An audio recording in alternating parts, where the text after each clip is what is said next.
I spent 41 years building a wall around my family.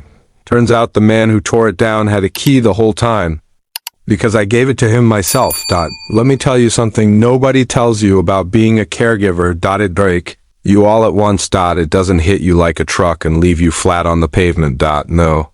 It takes you apart the way water takes apart stone, slowly, quietly, in ways you don't notice until the day you look in the mirror and you genuinely cannot remember.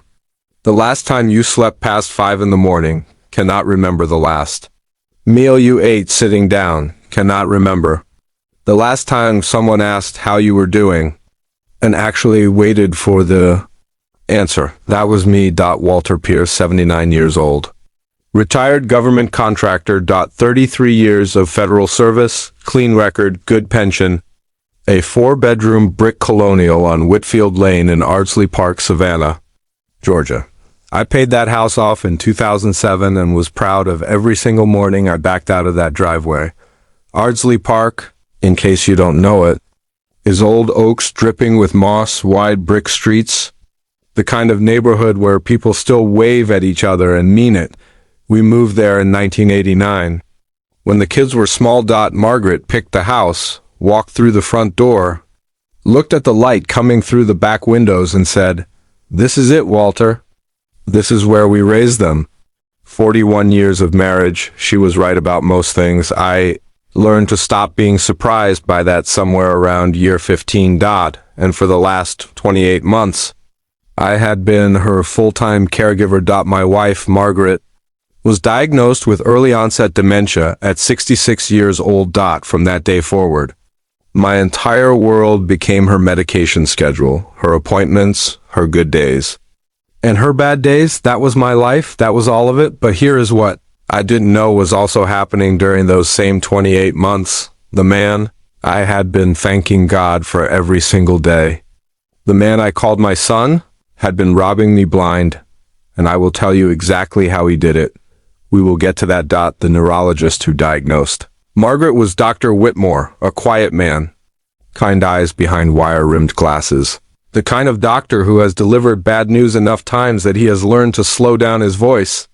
Let the words arrive gently, one at a time, so your brain has half a chance of keeping up with your ears. He told us on a Thursday afternoon. I drove home from Coastal Health Neurology on Habersham Street in complete silence. Margaret fell asleep in the passenger seat.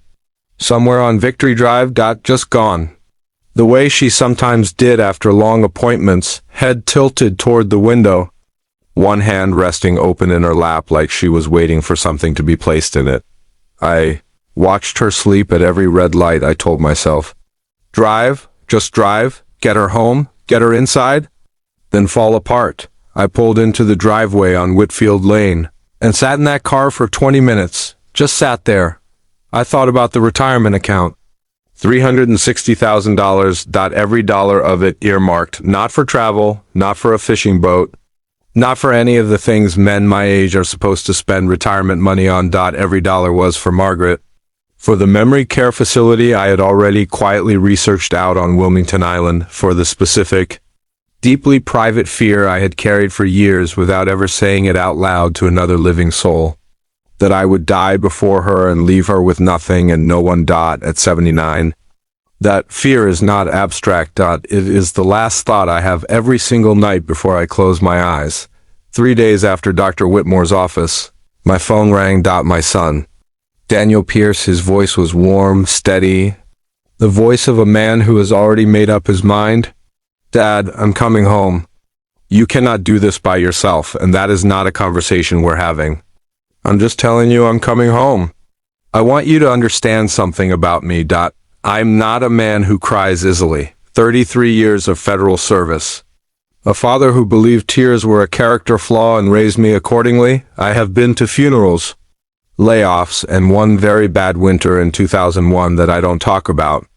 And I kept it together through all of it. I cried on that phone call, couldn't speak properly for a full minute, just held the phone to my ear, and breath like a man surfacing from deep water. I thought, this is the son Margaret always believed he was. She had always been right about him. She had always seen something in Daniel that I sometimes struggled to find. And here he was, proving her right at the exact moment it mattered most. I was so relieved I didn't sleep that night. But for an entirely different reason than usual. Now let me stop right here, because this is where I need you to pay attention. Everything I'm about to describe, every helpful gesture, every warm moment, every time Daniel showed up and made my life easier, I want you to hold it in your mind alongside one fact that I didn't learn until much later: the first withdrawal from my retirement account happened 4 days after Margaret's diagnosis. 4 days. He wasn't coming home because his parents needed him. He was coming home because he saw an opportunity wearing the face of a crisis, but I didn't know that yet. So let me tell you what I did see, because what I saw was convincing enough to fool a 79-year-old man who had spent 3 decades working for the federal government and thought he knew something about reading people. Daniel got an apartment over in Thunderbolt. For those who know Savannah, close enough to Whitfield Lane to be present, far enough to look like a man with his own life. He was at our house 4, sometimes 5 times a week. He came to Margaret's appointments at Coastal Health, shook hands with her care team, remembered every name, asked the right questions. Dr. Whitmore told me once it was really something to see a son so engaged. I stood there nodding, proud as I have ever been of that boy. He handled the bills, the insurance calls, the grocery runs to the Publix on Habersham, the pharmacy pickups at the Walgreens on Bull Street. He handled everything that was quietly drowning me, and he made it look effortless. And I thanked God for him every single day. Here is what I did not know: he was also paying very close attention to every single number he touched. Month 3. Margaret had 3 bad days back to back, confused, frightened, reaching for people who weren't in the room, unable to remember what season it was. I hadn't slept properly in 10 days. I forgot to pay the electricity bill for the first time in my adult life. 40 years, not once. Daniel came over on a Wednesday evening and sat across from me at the kitchen table on Whitfield Lane. He had a folder. He set it down between us like a man who had thought carefully about this moment. Dad, I need to ask you something, and I need you to really hear me. He had this way of talking, measured, patient, like every sentence had been rehearsed, just enough that it didn't sound rehearsed. Like a man who had read the instruction manual on your specific fears and was now handing them back to you wrapped in a solution. You're 79 years old. Mom is 66. If something happens to you tomorrow, and I'm not trying to frighten you, I'm trying to protect both of you, what happens to Mom? Everything is in your name. Your pension is in your name. If you go first, everything freezes while lawyers sort it out, and Mom is sitting in this house with nothing she can actually access during the worst moment of her life. I sat with that. Every single word landed exactly where I was most afraid. Like the man had been inside my head at 3 a.m. reading my private thoughts off the wall. These are power of attorney documents, he said, opening the folder slowly, no rush, giving me time to look. It just means I can manage the financial side completely. Bills, account access, pension paperwork. While you focus entirely on Mom, you're already carrying too much. Dad, let me be the one who carries this part. I looked at those documents. My eyes were heavy. My hands were tired. I was running on fumes and love, and the particular exhaustion that only caregivers understand. The kind that isn't just in your body, the kind that gets into your bones, into your decision-making, into the part of your brain that is supposed to slow down and read things carefully before you sign them. I signed. Daniel had everything notarized the following morning at a UPS store on Waters Avenue. I know because he told me casually, like it was nothing, and God help me, slept better that night than I had in 4 months. I thought I had finally handed something heavy to someone strong, enough to carry it. I had handed him the keys to everything I had ever saved. Fast forward through 28 months of 5. In the morning, medications and Coastal Health. Appointments and good days and bad days. Margaret laughing at something that happened in 1990 like it was yesterday morning. Then not recognizing the kitchen 20 minutes later. 28. Months of holding yourself together because she needs you to be held together. 20-8 months of calculating in the dark. In the quiet, after she's finally asleep. How long the savings will last, whether it'll be enough, whether you'll be enough. Sunday dinner. Rachel's house out on Isle of Hope, my daughter, my younger child, the one who inherited her mother's eyes and her father's stubbornness in equal measure. Her husband, Mark, quiet man, works in bank compliance at a regional bank downtown. The kind of man you overlook at a party and absolutely desperately need in a crisis. Fried shrimp, low country boil. The grandkids loud in the hallway, the way grandkids are supposed to be on a Sunday evening. Margaret was dressed in the yellow dress. I love on her and having a decent day. Warm, present, laughing genuinely at something Daniel said across the table. Daniel, loud, generous, refilling glasses without being asked, telling a story about a fishing trip down toward Lake Oconee with the easy confidence of a man who has absolutely nothing on his conscience. And then Mark's hand found mine under the table. He pressed his phone into my palm without looking at me. 8 words on the screen. Dad, check your retirement account right now. Then 4 more words beneath it. Then fake chest pains. Now, I looked up at Mark. His jaw was tight. His eyes were completely still. The eyes of a man who has been waiting a long time to open a door and has finally decided the moment is right. One slow nod, the kind that means trust me. Don't ask questions, just trust me. I opened my banking app under the table. I had not looked at this account in months. Daniel handled the finances. That was the arrangement. That was what I had agreed. To the number on the screen was $11,200. I stared at it. There had been $360,000 in that account. Every dollar of it saved across 33 years of federal service. Every dollar of it set aside for one purpose, and one purpose only. Margaret. $11,200. Daniel was laughing at his own punchline across the table. Margaret was smiling along. Bless her beautiful heart, even though she had lost the thread of his story. 3 sentences ago. The grandkids were running. The house smelled like Sunday. I put my hand flat against my chest. I don't feel right, I said quietly. I think I need some air. Rachel was on her feet before I finished the sentence. Concern so convincing that even Daniel looked momentarily worried. She's her mother's daughter. She can perform calm the way other people breathe. Mark helped me to the car, and Daniel, my son, my blood, the man I cried with gratitude over on a phone call 28 months ago, stood in the doorway of his sister's house on Isle of Hope and waved at me with his father's own face. Feel better, Dad. I'll check on you tomorrow. I sat in that car, and the first thought I had was not about myself. It was not about the money. It was about Margaret. That $360,000 was her safety net, the memory care facility out on Wilmington Island that I had bookmarked on my phone and visited twice without telling anyone. Walking the halls quietly, speaking to the staff, making sure it was good enough for her, the protection. I had spent 40 years constructing around the woman. I was terrified of leaving behind. Gone. And the man who took it was standing in a warm doorway on Isle of Hope, waving goodbye like he hadn't taken a single thing. The truth doesn't arrive all at once. It comes in pieces, and each piece breaks something different in you. I want you to picture something. 79-year-old man sitting in the passenger seat of a gray Buick on a quiet Sunday evening on Isle of Hope, Georgia. Engine running, streetlights just beginning to flicker on. The sound of his grandchildren, still faintly audible through the walls of his daughter's house behind him.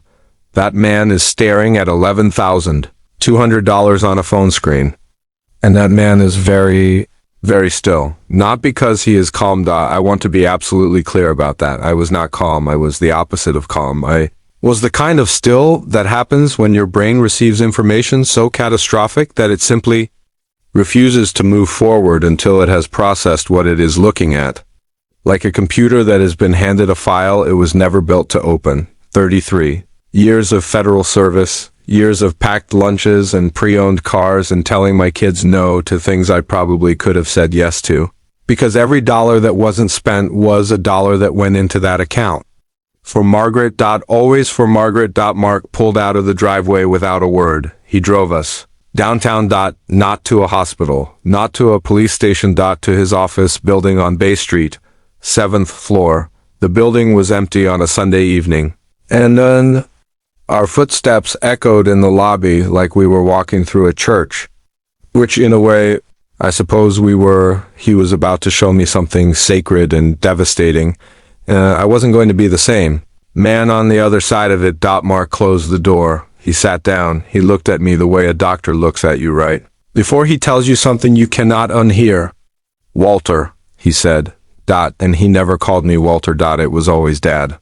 I need you to understand that everything I'm about to show you has been verified 3 times. I didn't come to you with a suspicion. I came to you with a case. How long have you known? I asked. 4 months. 4 months. I let that sit for a second. Didn't get angry about it. Not yet. Because the look on Mark's face told me those 4 months had not been comfortable ones for him either. Why did you wait? He folded his hands on the desk. Because Rachel needed to be completely sure before we destroyed her brother in front of her father. And because I needed every single door closed before you knew one was open. I nodded. Slow. Understood completely. Then he opened the folder. He started with the withdrawals. 16 months of them.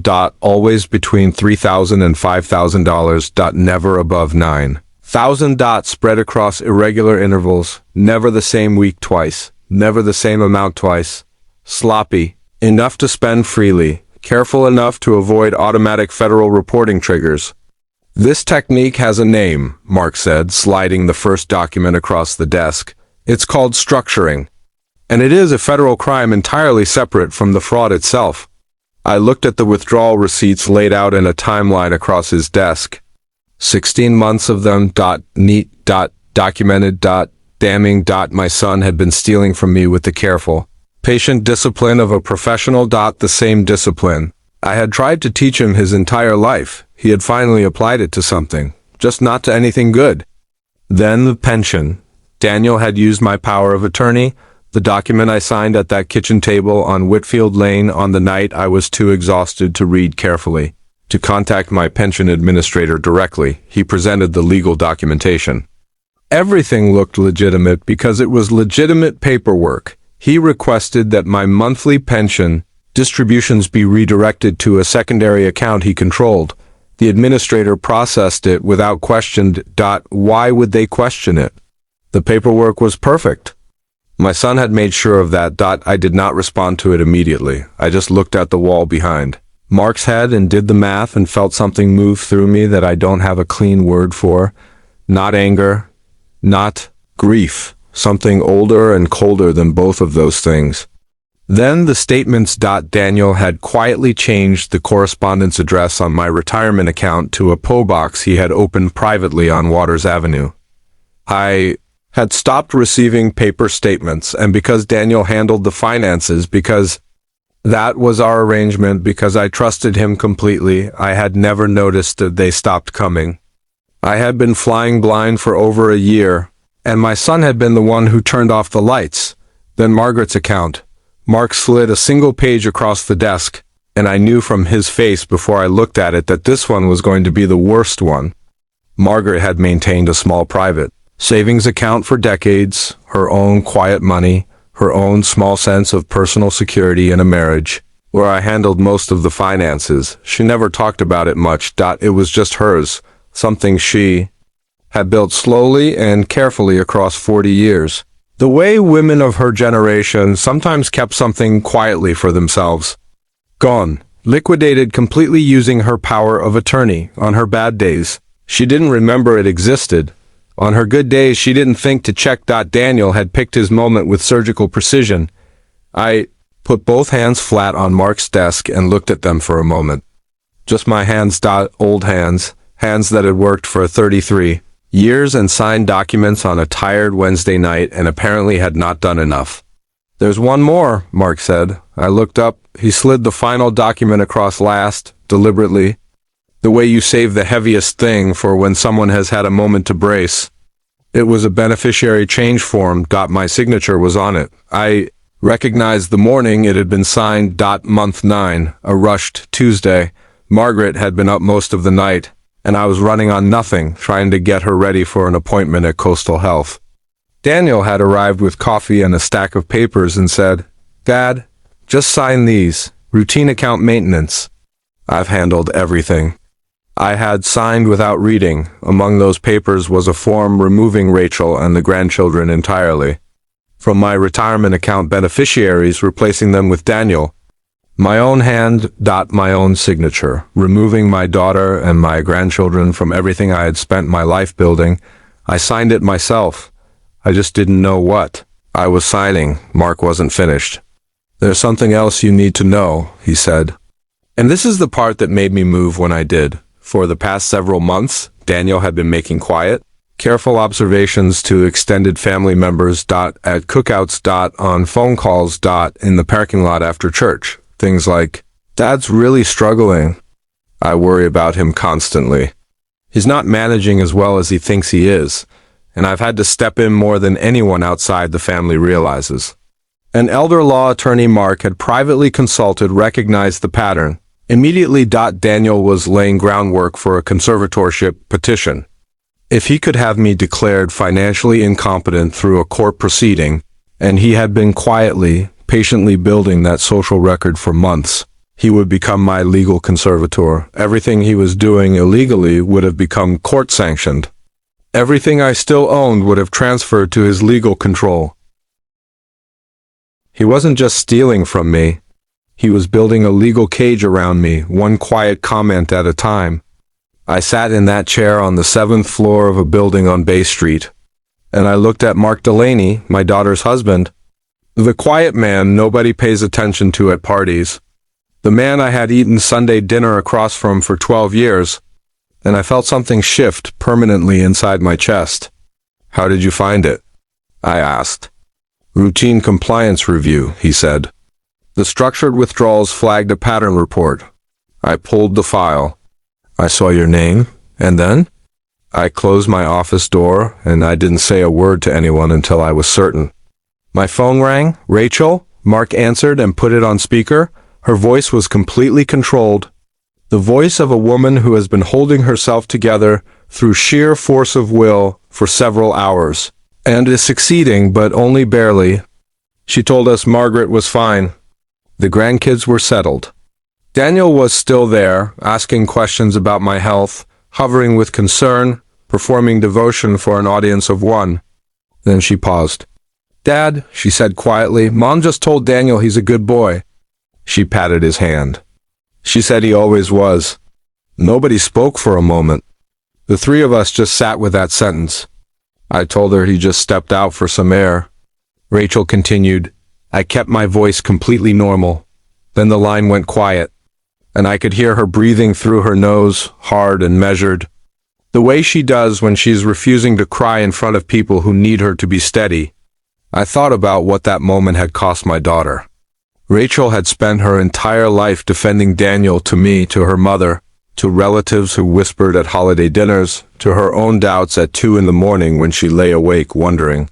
She had covered for him, explained him, loved him past every reason not to, because that is what she believed family meant.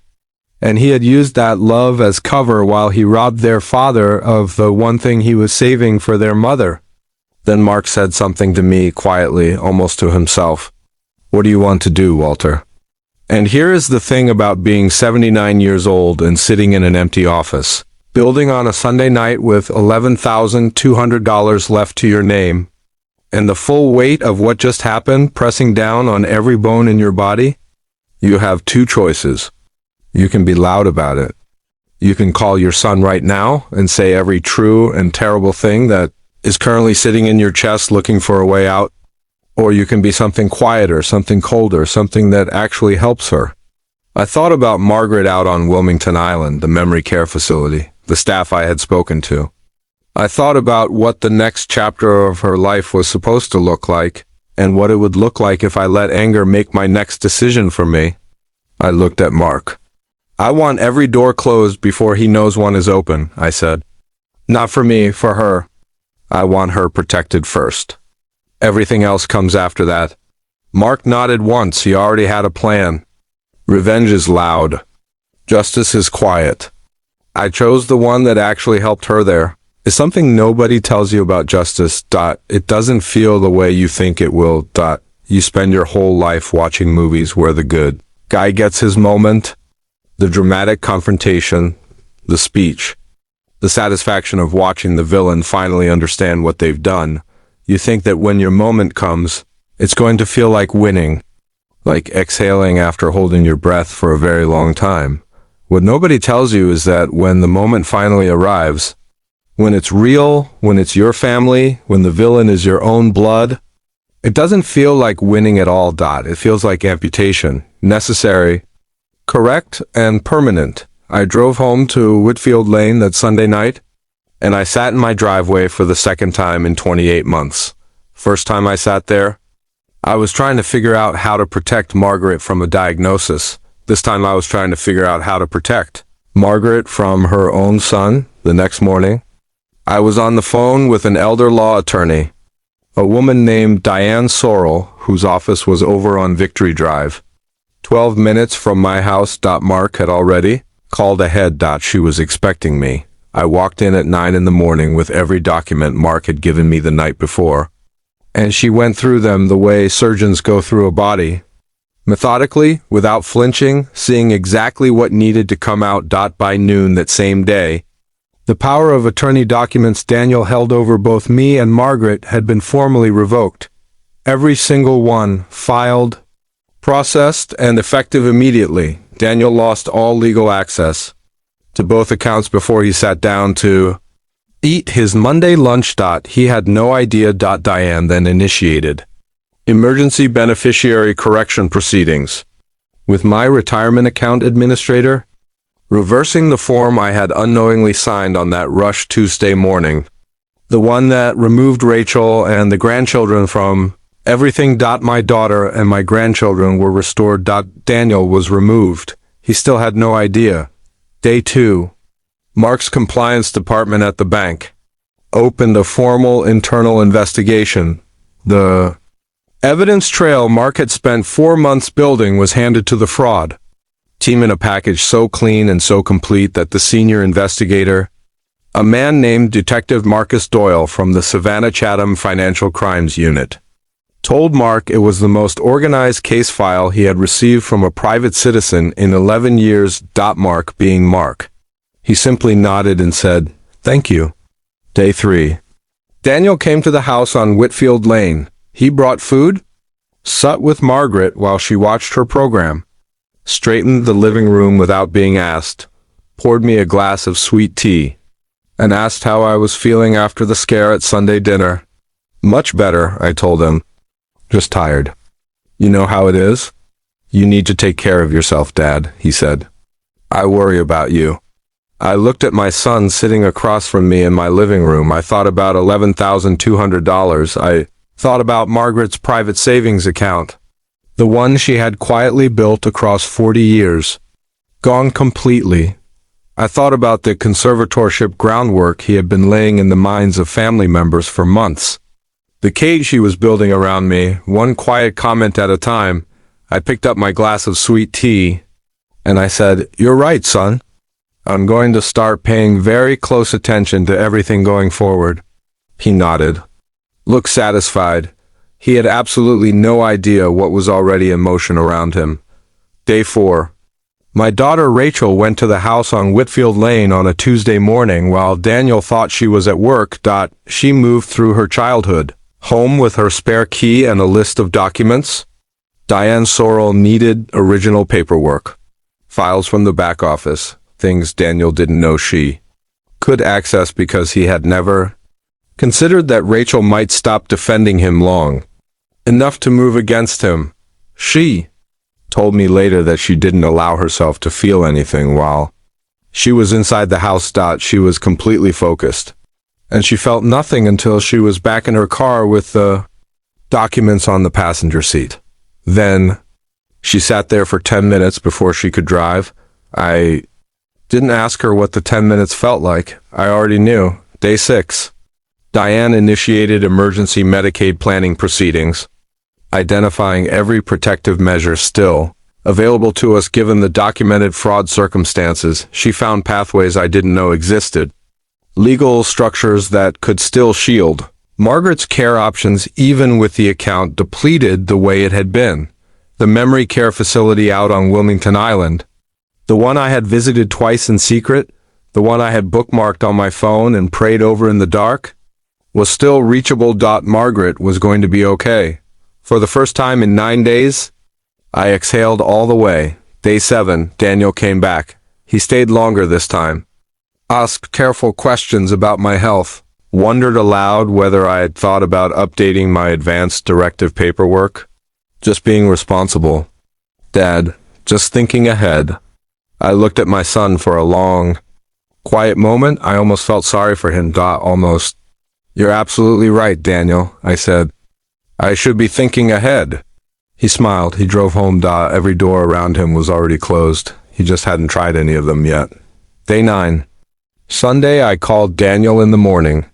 Son, I'm feeling much better. Come to Sunday dinner at the house this weekend. Bring something nice. We have a lot to be grateful for. He arrived at Whitfield Lane at 6 with an expensive bottle of wine and his widest smile. The table was set carefully. Margaret was in the yellow dress, the one I have always loved on her. She was having a good day. Present, warm, occasionally funny in the way that used to make me fall in love with her all over again.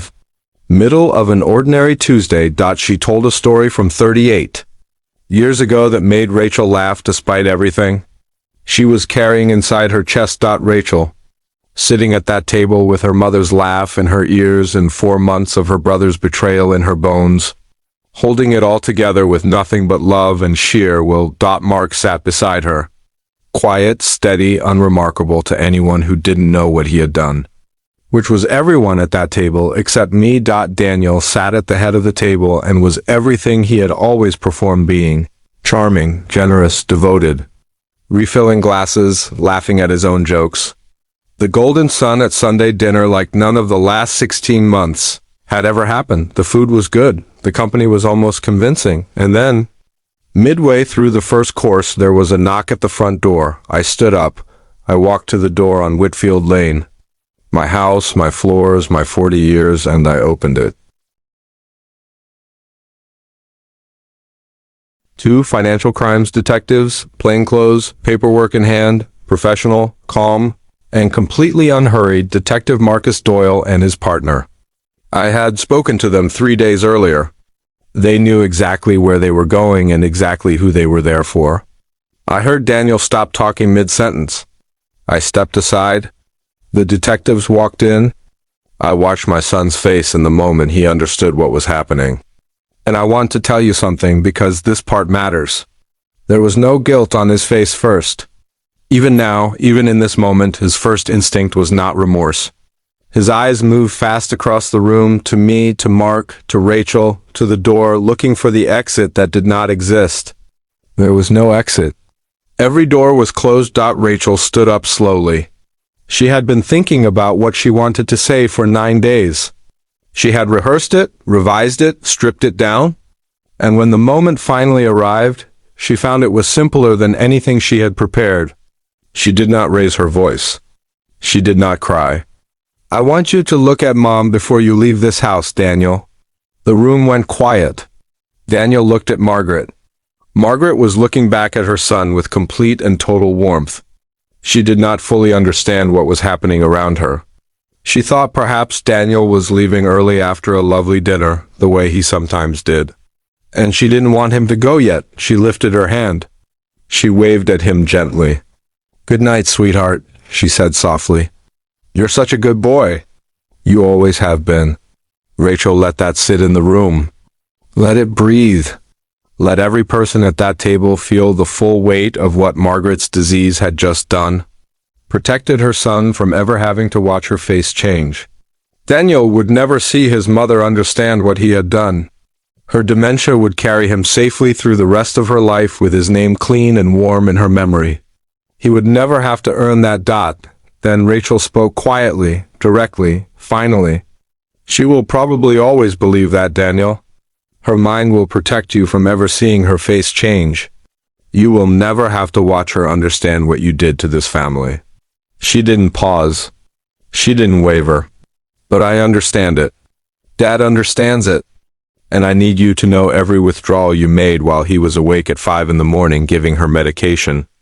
Every document you had him sign while he was half blind with exhaustion trying to protect her. Every time you sat at this table and let him thank God for you, I know all of it. And I will spend every day of the rest of my life making sure both of them are okay. Not because I have to, because that is what loving someone actually looks like. Daniel was walked out of the front door of the house on Whitfield Lane, and Margaret, my beautiful, warm, still present Margaret, watched him go and waved cheerfully from her chair at the dinner table, believing completely and peacefully that her son was simply leaving after a lovely family dinner, the way he always did. Daniel pleaded guilty. The paper trail Mark had built was too clean and too complete for any attorney to argue against. Elder financial abuse, criminal fraud, federal structuring charges. Restitution was ordered. It comes back slowly, in pieces, the way he took it. Some of it does not come back at all. I have made my peace with that, or I am making it. Some days that's the best you can do. But Margaret's care is protected. Diane Sorrell and the emergency Medicaid planning she put in motion made sure of that. The memory care facility out on Wilmington Island, the one I visited in secret and prayed over in the dark, is now reachable. Margaret will be okay. Not perfect. Not the life we planned, but okay. And okay right now is everything. I still think about something I have never fully understood until right now. Daniel was my blood, but Mark chose me. And when everything that should have held is broken, when the people who were supposed to love you have shown you exactly what they are, being chosen by someone who had absolutely no obligation to stay is the thing that puts you back together. Not all the way, but enough. Thanks so much for watching. If this story got to you, do us a favor and hit that like button, subscribe, and share it with someone who needs it. And come check out more stories like this one here on the Revenge Hub.